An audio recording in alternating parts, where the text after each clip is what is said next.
What is up, everybody? Welcome to the Shot of Sports podcast. Grab a drink, a snack. This is your weekly dose of sports, where we'll break down and do a deep dive of the world of sports, whether you're a casual fan or a diehard. We're here to bring you the latest, the best analysis, and the hottest takes. Subscribe, like, share, and even comment. Smash the for all. We appreciate all feedback. Smash the like button for us and tap the notification bell on the right so you can be notified whenever we drop. So you won't miss one. Today we got on the show. Yo, Nazir Spencer and Chris Pittman. What up? So had draft last night. Let me tell you, draft is something. beautiful, It, man. it had a whole lot of surprises, especially a guy getting drafted out of the crowd, like the W. But before we start, what do we got going on? Go ahead, Chris. You mean just in general? In general, yeah. In general, Yeah, I know me and Sam talked about it yesterday. I went to the Miz versus Skeens showdown. It was a lot of fun. Brewers got after Skeens in the second inning, which was cool because the dude's nearly unhittable, and Miz did his thing. They pulled him after only 74 pitches, though, which I thought was kind of weird. I thought they'd let him go one more, but it's probably better to rest a flamethrower that's throwing 102 5 or 6 times a game. So, yeah, that was fun. It's been going well. Man, I was watching that game at work because they have like this big TV, like you can watch it on pretty much anywhere in there. And dude, it was like we were talking about it, about how they used to let pitchers throw like back in the day. They used to let them throw like 100 a game, like no wouldn't take them out at all. Oh, And there was dudes in like that would throw perfect games with like yeah, 130 pitches. It was ridiculous. it's insane. And like I think one time I forget who it was, but they were like saying that they were throwing and then their arm felt like a noodle, but they had to stay in. I forget who it was, but it was crazy that that the times have changed. They take people out after 70 throws, so pretty interesting. Mm-hmm. yeah. I mean, the Cubs get their ace back tonight. I mean, this afternoon. Showdown's coming off the IL, so hopefully we get some depth because we've been playing terribly. Uh, Yeah. But we took one last night. Hopefully we can tie the series, which we won't lose no ground for real. Maybe a game because y'all won a series, but that's about it. I mean, we got an off day today, I think. So the worst you guys can do is gain on us. I'm pretty sure. Gain that half game back, possibly. All right, yeah. So, well, we're gonna start with the NBA draft recap. That's what we're gonna do majority of this show. It's not gonna be a long one, but because we was on for like 4 hours last night, so so let's break down and see what our favorite picks were. So there's the draft right there. All 30 picks. What surprised you all the most? Well, to start it off, obviously Con Knipple going to the Hornets shocked everybody, which it didn't really shock me. I thought it was a beautiful thing. I thought because he's so good to me, and no one else thinks so for some reason. Because, dude, with him, with LaMelo healthy, especially Knipple off ball, getting wide open on the wing or top of the key or in the mid range, get his mid range up a little bit. Obviously, he'll be able to work on his finishing with being able to have a point guard like that. I think that's a great pick for the Hornets to develop him into something that you know just will shock anybody. So I think that was a great pick. I think you guys got off over there in Utah with Ace Bailey. That was a steal in my opinion. He should have been top 3, but he's a hardhead. Easily. So, I mean, I thought the Wizards were going to take Jeremiah Fears because I think he's better than Trey Johnson, but I'm glad he went to New Orleans to help Zion out and get his head out the mud. So that was great. I'm just looking at it, and Jeremiah Fears is my favorite pick. I think him and Zion are going to be great, and especially with Derek Queen on that team. So it should be a very nice young core. I mean, the Pelicans are always good when healthy, so I'm excited to see what they can do, and hopefully we can get a healthy season from everybody next year and see that happen. And I also like Derek Queen. I'm surprised you Bulls didn't take that. Sorry, Jalen, but I'm really surprised you guys didn't take him. But I don't understand it either. I mean, Isengwe is good. I think he could have went a little bit higher, but I just think it just shows you that they're trying to get rid of Vooch, but they're not trying to get rid of Vooch. right. Like, Well, they can't because no one wants him because the contract's ridiculous. So, I mean, yeah, that's out of the top 15. I think those are my favorite picks so far. From those, I can get to the later picks when Chris and you are done. I mean, there's two winners that stick out to me really from this draft, and they're the Pelicans and the Jazz. They both had really good drafts. Pelicans were able to get a point guard to pair alongside Jordan Poole, where he's going to play, probably shooting guard if I had to guess the two. You'll have Trey Murphy at the 3, and then Herb Jones, Zion, other guys in the mix, and Derek Queen's going to be down there at the 5 probably. The Bulls are definitely a loser in this draft. I don't think they addressed a need just because they didn't go for Derek Queen when he literally fell in their laps. The obvious winner also is Dallas, just getting Cooper Flag, but that goes without saying. The Spurs also are a winner just because they got Dylan Harper. But yeah, the Jazz, I think they took some steps in the right direction for sure. Walter Clayton is a really clutch player. He's got that gene where he can just take over a game. We saw it time after time after time in the NCAA tournament. And Ace Bailey is a really high upside player as well. You know what? That Bulls pick kind of reminds me of. I hate to bring this up, but it reminds me of the Bears picking Colston Loveland over Tyler Warren for some reason. It just sounds like a Chicago thing to do. I mean, that's a different. I see why it's different, but it's just like they missed on something that they could have got way better on. You know what I mean?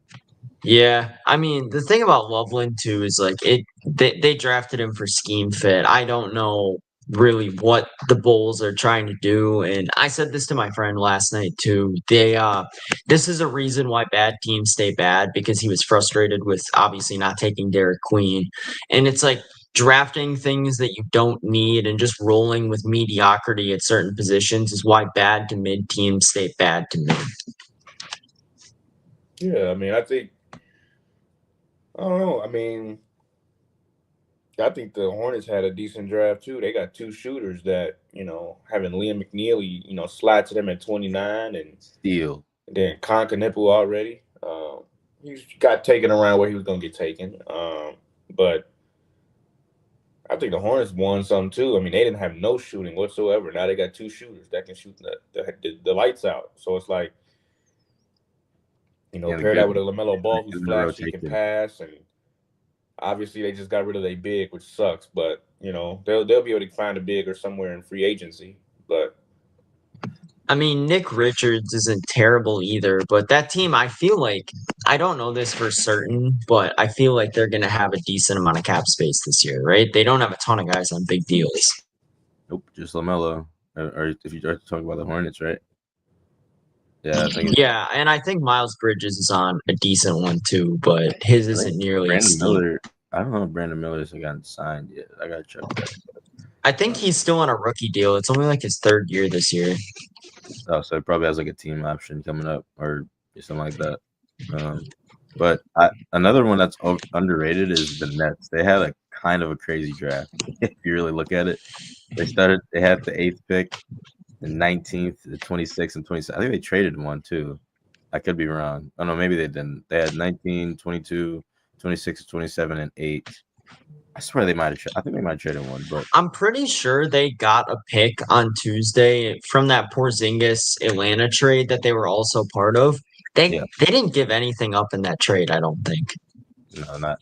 I think they just got assets. Yeah, not anything significant. I don't think they get rid of. But bro, Danny Wolf at 27 is I'm trying to tell you guys, he is a bucket and a half. I don't know why no one saw this coming for him being this good. He is a little inconsistent. He's a little taller. He has to adapt to Michigan's pace because Michigan, they played pretty fast and he was kind of rough with that. But I feel like Danny Wolf is just so good. I don't know. That's just, he can shoot and he's a big that can shoot like Porzingis and he can move a little bit faster, but he just has to adapt a little bit better. But I think he's great. But I still can't believe the Thunder got the 15th pick after winning Finals. And they traded the other one away. 15 pick. They also picked before the Blazers as well. I almost feel like the Thunder too could be more aggressive with their strategy with picks because it feels like they just keep on pushing picks back further and they just keep acquiring more and more. I feel like they're gonna make a splash at some point. Well, they traded the second pick they had, and I don't know exactly what they got for it, but I'm sure it was something nice. So, I mean, they could Well, be. if you think about it, they don't care about trading picks. They literally drafted their doggone championship team. Correct. So, if they can somehow pick up someone in free agency, that would be wild. And then think about that. They can pick up someone in free agency, maybe get another ring, trade whoever else they can't pay, get more picks out of it. I mean, it's literally a monopoly they can build off of. That's why I feel like Chet might be gone from OKC in a few years, just because they wouldn't want to pay him, and I think he's going to be the casualty out of all those budding stars that they have. I was trying to tell everybody, Sorber, he could start like anywhere right now. In my opinion, I think he could. I genuinely think that if Chet doesn't learn how to play the 4 to his best ability, and he has to stay at the 5, I mean, it could get ugly. They could trade him somewhere and get a plethora of picks and players. Like some people would trade a lot for him. So there are rumors that Giannis was in a trade package for Chet and a bunch of first rounders, which obviously didn't happen. But it would just be they could do something like that. Speaking of which, Giannis Shams was spreading more rumors that Giannis still might ask out after free agency this morning. I mean, yeah, maybe. I mean, he's probably still on the fence about it. I'll be honest. It's just, I don't know. It'd be very interesting. So, what do we think we're going to see in draft on round 2? Who hasn't been picked yet? We haven't heard anything really about Johnny Broom. Cockburner is obviously going to get taken by somebody. Who's that center that's really good? Oh my gosh, no one drafted. I forget his name. It's not Kalkbrenner, you mean? Or the other one that David said yesterday. I forgot his name. Jesus, I completely forgot. He's pretty good. Like, I don't know what college. I have no idea, dude, to be honest with you. I just remember we were talking about the Bucks. And maybe it was Johnny Broom, Auburn, maybe. No, he's 6'9", though. He's short. I thought he was talking about what's his name? Might have been Cockburner. No, it was, but it was the second one that he was talking about that is like not as good as Cockburner, but maybe I'm wrong. Let me see. Whatever. I don't know. But the Stanford guy? Yeah. Okay. Yeah, he averaged 20 points a game at Stanford last year. Where do you think the Bucks are going in this thing? They got a round 2 pick probably. Yeah, they got a round 2, but we're notoriously bad for drafting people unless it's Giannis. So I don't know. I don't know exactly who's, I don't know who's on their mind. I mean, you can't draft. I mean, we could draft a guard, but then we leave our big situation kind of, just bad. This team needs pretty much anything, just best available player at that point. So it could be a guard, it could be a center. I think Gary Trent is probably going to get more money from someone else this offseason. I think KPJ could also be in that same situation. I think there's a good possibility that they retain one of those two guys because they're both pretty dynamic and they showed why they're worth signing in the playoffs. They played really well against Indiana. But I could see, honestly, just as a fan pleaser pick, going John Tonje at 47 if he's still there, just because there's a lot of Badger Bucks fans that want him around, and it could just be one of those to get the fan base off our backs for a little bit. I feel like that's not a good choice because that never works out. I feel like a player that played college and state. I mean, unless it's like Marquette, maybe, but like if they took Cam Jones, I wouldn't mind that, honestly. But I mean, we haven't seen a Badger pan out in the NBA in a long time either. So that's what I'm saying. So I don't even know if that'd be. I don't know. Cam Jones would be a good pick. I feel like if you're going guard wise, because I don't think any of those other guards are going to be there from Like, for example, like Chaz Lanier, I don't think he's going to be there. Jameer Watkins isn't going to be there. I really want to get a big, like to just pair up with Giannis, a young big that can move around. Like Kyle Burner would be like really good. Like he would just be perfect for the Bucks. But He'd almost be like a Brook Lopez replacement in a way. I mean, he's faster. He's younger though. Like he has a 7'6" 7'6" wingspan. Like he's way more explosive. Like I'm thinking I'm like fantasizing over here, like what it would look like. Even Eric Dixon would be pretty good, but he's too short to play the five in the NBA. I don't know if that would be. I think from what I've been seeing that the Bucks are going to try and retain Jericho Sims too. If he could just develop a bit of an offensive bag, he could be such a threat for Milwaukee. He's really good on defense. He hustles hard. He's decent at the free throw line, and the tools are there for him. He just has no offensive bag whatsoever. He's basically you're playing 4-on-5 when he's out there. Yeah, I don't know. The other forwards I can see them getting if they fall to him is Alex Tui. I don't know how to say it. Tui, from Australia. He's pretty good. Let's see. Here's another one I was looking at. Obviously, Tanjay's good. Sion James from Duke is also great. Very underrated player. He just never been like a great scorer, I don't think. Another Australian, Ulbrich, is pretty good. A big man with a strong motor and feel for the game. Love that. I mean, if they go guard again, the fans are not going to be happy. I feel like because we just traded away AJ Johnson, who we should have kept, in my opinion. I think he would be great for us, a young little core. But I understand they were trying to win, trying to get Giannis a ring this year and last year. So the Bucks just got to figure it out, bro. Like if we had a first round pick this year, I think we'd be in pretty decent shape to help out Giannis, get a mindset of staying around. But it's gonna be tough. I'm interested in seeing what they do in the second round because there's not a lot of options with the 47th picks. So. I mean, and the Bucks have pretty much unknowingly made every wrong decision since 2021. And it's just like they don't seem bad on paper at the time. Like Middleton, when he re-signed, I wasn't the biggest fan of it, but I wasn't against it either. Then he kept getting hurt over and over and over again, and now he's a shell of himself. They re-signed Brook Lopez, which maybe not the best decision. The Dame trade seemed like a home run when they did it. And it turns out him and Giannis just don't mesh that well together. They just play very different styles of basketball, and the Bucks are almost as good when he's not on the floor. And all the big moves like the Kuzma trade, Kuzma was a no-show in the playoffs. KPJ was a good move, but other than that, there really hasn't been much to write home about with this team lately.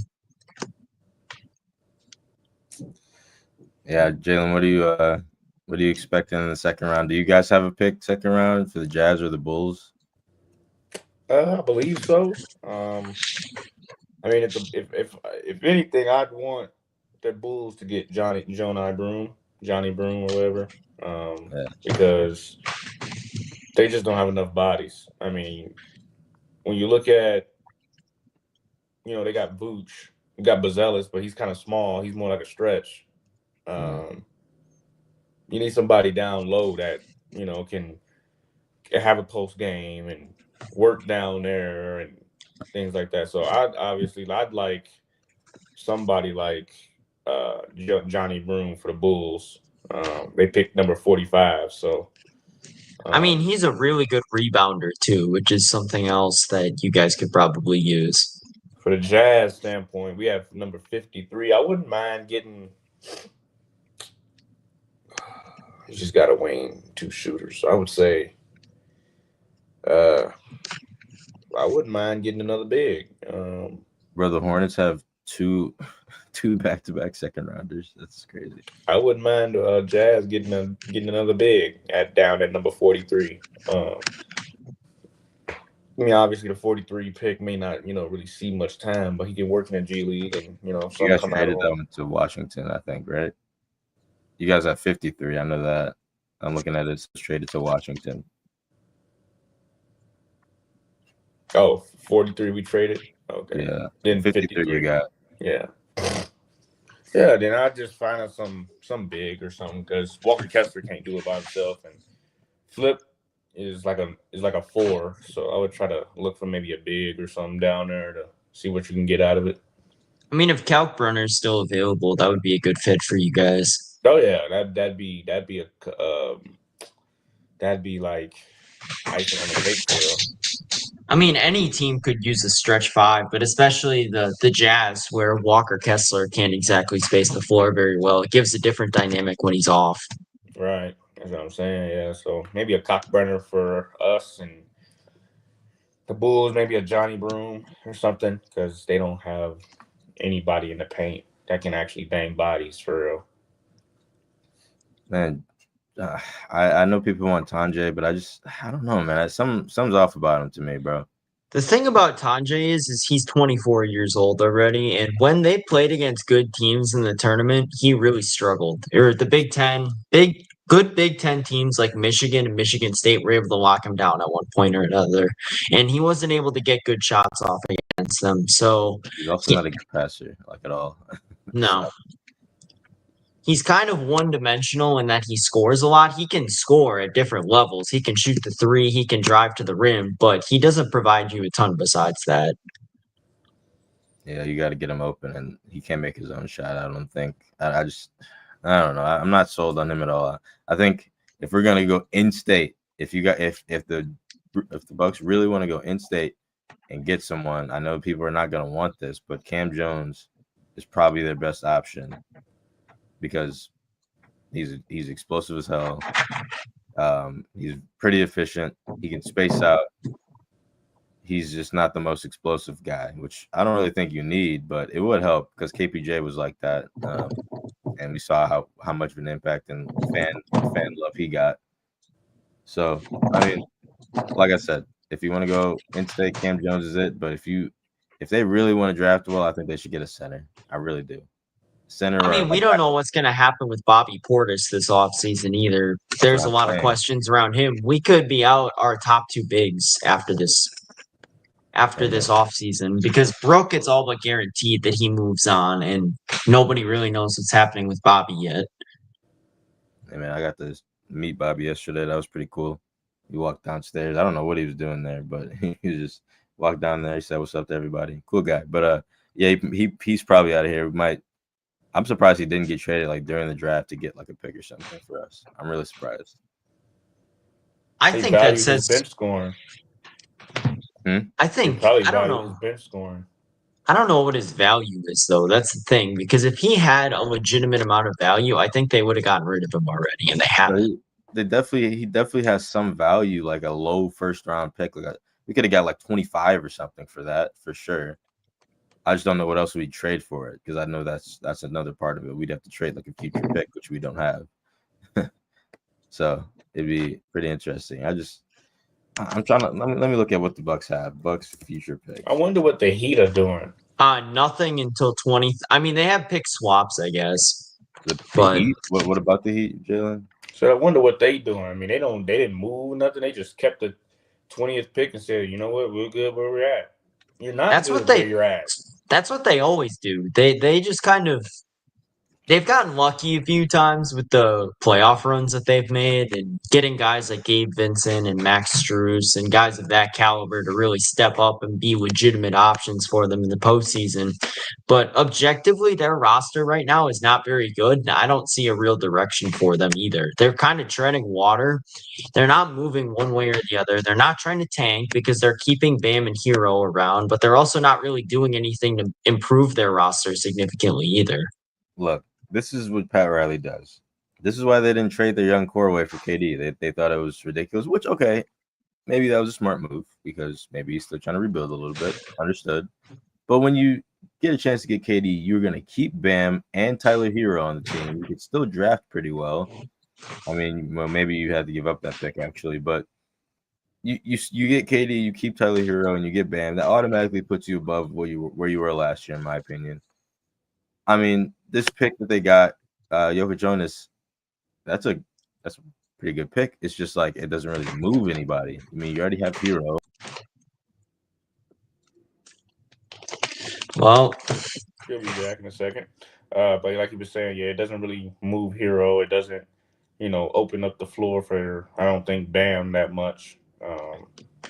But I mean, Jakob Jonas can't shoot, but they've also got guys in the past like Gabe Vincent, Max Strus, Duncan Robinson that really developed well into shooters under Spoelstra. So perhaps they're counting on him to really take a step as a shooter when he gets to the league and gets under that great coaching. My bad, my Wi-Fi went out. But like I was saying, the Heat always do this. They don't. There's nothing. I don't know. There's nothing that they can really do at this point besides hope to God that this guy's going to pan out to be good. And that's a horrible take.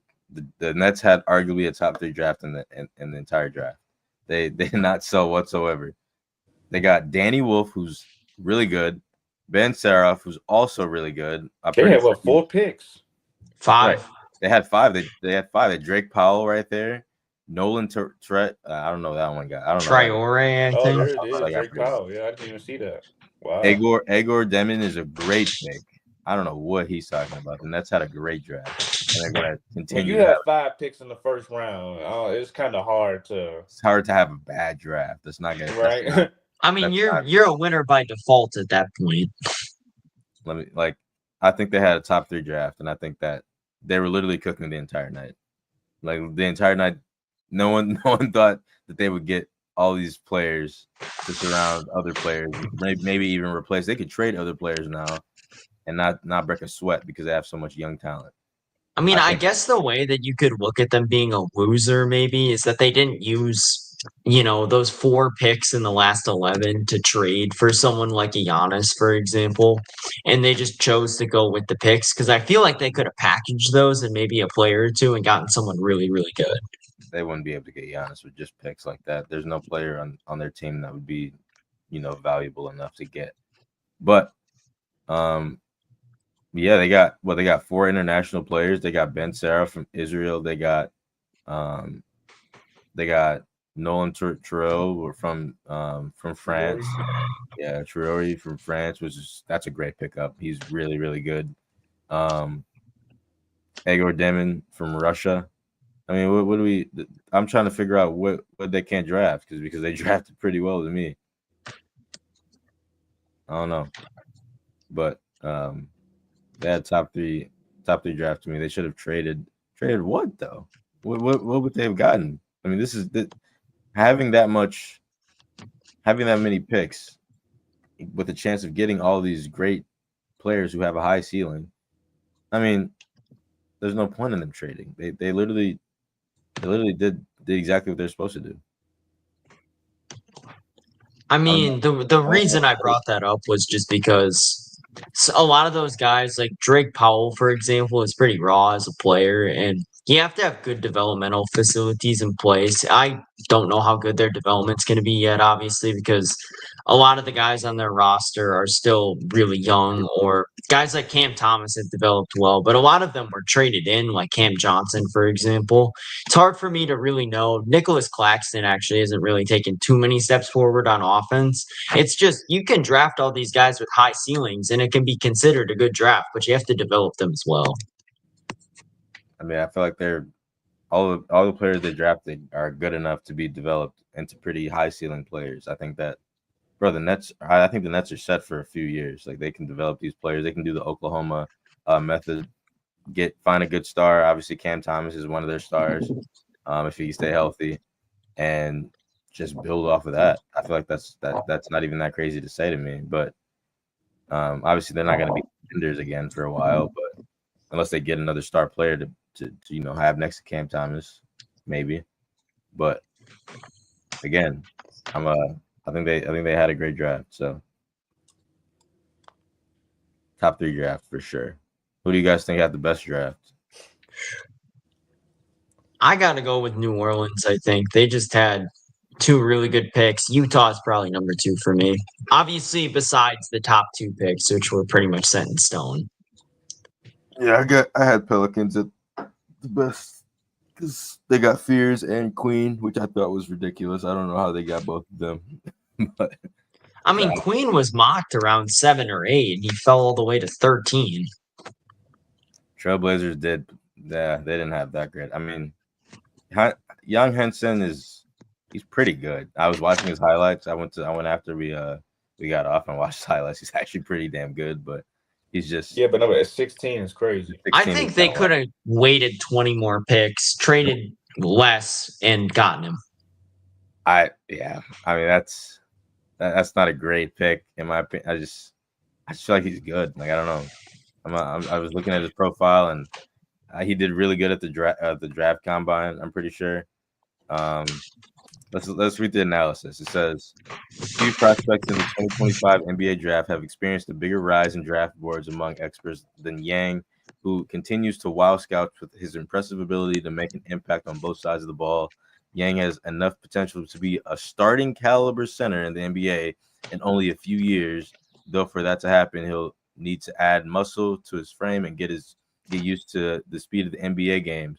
The skill set and talent are all there, though he's far better on offense than on defense, which is pretty surprising considering he's 7'3".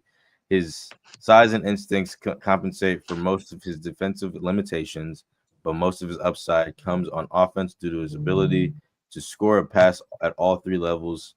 He excels in the post and finishing through traffic, while also being outstanding in pick and roll situations, either as a screener and finisher. So we can expect him to be a very good offensive talent for the Blazers for sure. It's just, I'll say for me, probably a little biased. The Jazz had probably the best draft, but I wouldn't go wrong with the Pelicans either. I mean, for them to get Derek Queen and Jeremiah Fears is pretty good. I mean, this is obviously without saying the Spurs or the Mavericks. I mean, they got literally the two best players in the draft, so I can't really say they had the greatest draft. But and Carter Bryant also has good upside for San Antonio as well. Oh my God, that's a steal! I love that pick. So for the Jazz to get a wing that plays almost practically like KD at 18 years old, and then Walter Clayton Jr., who's an All-American national champion, I mean that's pretty darn good, I'd say. The fact that Jalen just said that the Pelicans drafted another Jordan Poole is completely just abysmal. Like, Jeremiah Fears is not a Jordan Poole, and if he's way better. Poole just shot chucks. That's his biggest issue. He's not. Him and Kuzma were like the most unserious duo of all time. They don't play smart basketball, and that's part of why they were so bad. And that's why Kuzma really struggled in the playoffs. I think Fears is going to be a little bit better than that. Fears can do everything that Poole can do, but better. He can play defense better. He can pass better. He can finish so much better. I would say he can't shoot as well as Poole because Poole's shooting is ridiculous. But Fears can shoot the ball. Someone said last night that his player comp is Kyrie Irving. He's a young Kyrie Irving, and I completely see it. Completely see it. I will say we're going to do one more topic before we get our final thoughts, because today was going to be a short one. I was talking to my dad about this the other day, and will we ever see a $1 billion contract? And what sport? Yes, and it's going to be in either soccer or baseball. Soccer contracts are absolutely insane these days because they're getting paid billions already. They're getting paid $800 million practically a year. So that's I'm gonna say American sports rather. Oh, okay. It's going to be in baseball for sure. Who it's going to be, I don't know yet. It could be Paul Skeens potentially. Could be someone that has a contract of that much. I don't think it's going to happen. I mean, Shohei and Juan Soto are already above the 700 million threshold, so it's only a matter of time before we get to that point. Skeens would have to go to a way bigger market than where he's at right now. Well, there's no secret. Yeah. He's definitely out of Pittsburgh. There's no doubt about that. Once his contract is up, he's getting out of Dodge. He doesn't want to be there. That team is pathetic. They haven't been able to build around him at all, and they're just... Let's just say they're far and away the worst team in the NL Central for a reason. That's just someone I could throw out that I could see potentially getting that much. It's hard to say, too, because there's guys we don't know about yet that are probably going to get huge money in the future that are down either in the minors or haven't even made it onto anyone's watch list yet. So to try and give a prediction of who it could be is going to be really tough. But I think baseball is definitely the sport where we're going to see it. Some news real quick. The Los Angeles Lakers are moving up in the second round of the NBA draft tonight, acquiring the 45th pick from the Chicago Bulls for number 55 in cash. Interesting. I mean, I don't know what the Bulls are doing, but it's not working. Whatever they're trying to do. I mean, that's the team I root for because that's my hometown, but that ain't my team right now. So that's funny. They're just so Lakers get 45 and Bulls get 55 in cash. So they basically traded like a souped up break room and the 45th pick or they got a souped up break room and the 55th for the 45th. An extra fax machine or something like that. But back to your $1 billion contract, baseball is definitely going to get it. And Chris was pretty much spot on. I mean, Skeens are one of the young talents are going to get it eventually. For basketball, it's going to take a salary cap. So we're a long way off from that, too. I mean, Tatum got that $300 million contract, same with Jaylen Brown. Tatum almost got the $400 million, I'm pretty sure, right? I could be wrong. I don't think it was quite that high, but I know Luka was on the bridge of getting $350 million, but the Mavericks traded him because they didn't want to pay it. I'm interested to see what happens with those contracts now that he's a Laker because they're way bigger market. But I don't know, man. That $1 billion contract, that's going to be hard to kind of pull through for the NBA, especially the NFL is that's not gonna happen, I don't think. Unless it's definitely not happening in the NHL either. They're still revenue wise, they're way behind the NBA, MLB, and NFL. The NFL, Patrick Mahomes got the $500 million contract, but it was over 10 years, and he takes pay cuts to get his team, to be good. So that's the closest probably we're gonna get unless we get another Patrick Mahomes in the future, which is likely, considering people want to play like him now. Considering Dylan, what's his name? Riolo for Nebraska wants to look like him as well. Yeah. So, dude tries to be him, but not on the football field. Right. So I believe I'm interested. Obviously, it's gonna be baseball because they're already at 7. And the NBA are far ways away from even. They're about $500 million less. I mean, they're not even at 500 right now. So the NFL and the NBA, because of the salary caps, are so much lower. I feel like if there was no salary cap, at least for sure in the NFL, with how much revenue each team makes, we could see insane contracts going out. But just because of the fact that they have a salary cap installed is holding them back. But that's another question. Do you think the MLB would ever install a salary cap? Because if they do, these massive contracts are going to end at some point. Because if you're cap tied to whatever, you're not going to be able to pay, like the Dodgers do, all these different guys so much money. Yeah, I mean, we're not going to see that for a while. I like the topic though. That's a great question. I feel like that we're gonna dive into a little bit more when contracts start coming around in the free agency and we see some crazy stuff happen. So I'm excited to see what happens in the NBA and maybe some more NFL players get some great contracts eventually. So some extensions, hopefully. Maybe the extensions will help get closer to the $1 billion because I feel like having that contract already and having a good salary cap and extending your best player, maybe they can get to 400 mil. I feel like that helps a little bit considering they don't have to just put 400 down automatically. You know what I mean? Right.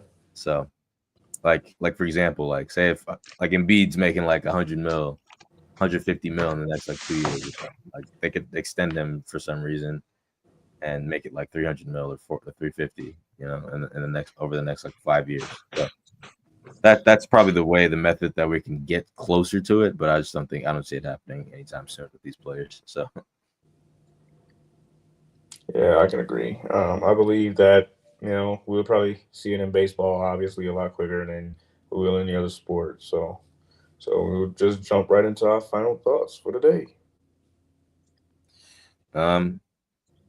I'm just excited for football season. That's all I've been thinking about recently is football season, bro. That's around this time of year, every year, I get itchy, bro. I just want to watch some football on a Sunday because Sundays are boring right now. And just being able to just like start football at 12 in the afternoon, end at like 10 o'clock at night. It's the best feeling on earth. And I'm just excited, man. We might have a little fantasy league going on eventually, but no money involved though, because Jalen can't do that. But it'd be fun. Football is different. I can't do it for basketball or That's hockey. Yeah. I mean, yeah, training camp's coming up in about a month or so. That's really the biggest thing.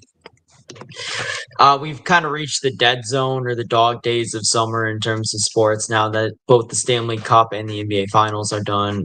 This is the time of year, like Nas said, we're all just kind of waiting around for football to start back up. And even just the preseason is so much fun at the end of at the start of the season, just because they're dying to watch football again. But I wanted to bring up the question. I know we've talked about this. Would you guys support a 20-week regular season with 2 bye weeks? Because I feel like that would work better just because they're getting that extra bye week in there to rest. You said extra bye week? Yeah, you get 20. It's a 20-game season, but you get 20-week season, but you get 2 byes in there instead of the 18 with 1. That's a lot. I just feel like that's bro, just from playing. I don't know, man. I mean, if you think about it, though, you're only adding 1 extra game. Like, I know every game is tough, but you're also adding in an extra week of rest in there throughout the season. I mean, I guess, but 20, that just sounds like a lot. Because then they got training camp, then you got playoffs. But then again, you could also look at it and just go, oh, let's add another week, but make it a bye week. So make it 19 weeks, but have 2 bye weeks too. You could look at it that way. I personally think they should bring back the 2 byes that you get for the playoffs. You know, the 1 week or the 1 seed and the 2 seed get the bye weeks. Remember that? I feel like that would help a little bit if you're talking about that long of a season. So the top 2 teams in the conference get those byes again. And I don't mind what they did with the wild cards and the 2 through 7, but bringing it back down to 6 teams would be like really cool to me. I don't know, maybe I'm tripping, but I mean, the whole reason they added that extra game was just for the revenue. So I don't know, but they don't need it anymore. They can get crazy money off of just having those great games. I mean, we've seen 1 7 seed actually even win a game. So yeah. That's what I'm saying. No one would miss out on much. It's an extra game for like no reason, in my opinion. Because the 7 seed is never gonna win a game, especially in Buffalo. It's just not gonna happen. Well, with that, we've come to the end of the show. A short pod today. We appreciate everybody jumping in and giving their thoughts and watching the draft with us last night as well. Subscribe, like, share, and comment. Follow our podcast page on other platforms. Links are in the description box below. We have a Spotify, Instagram, and TikTok. We will be posting reels of this show. You can always DM us if things you want to have answered or anything you want us to talk about. We always looking for new topics. So with that, we'll see you all Tuesday.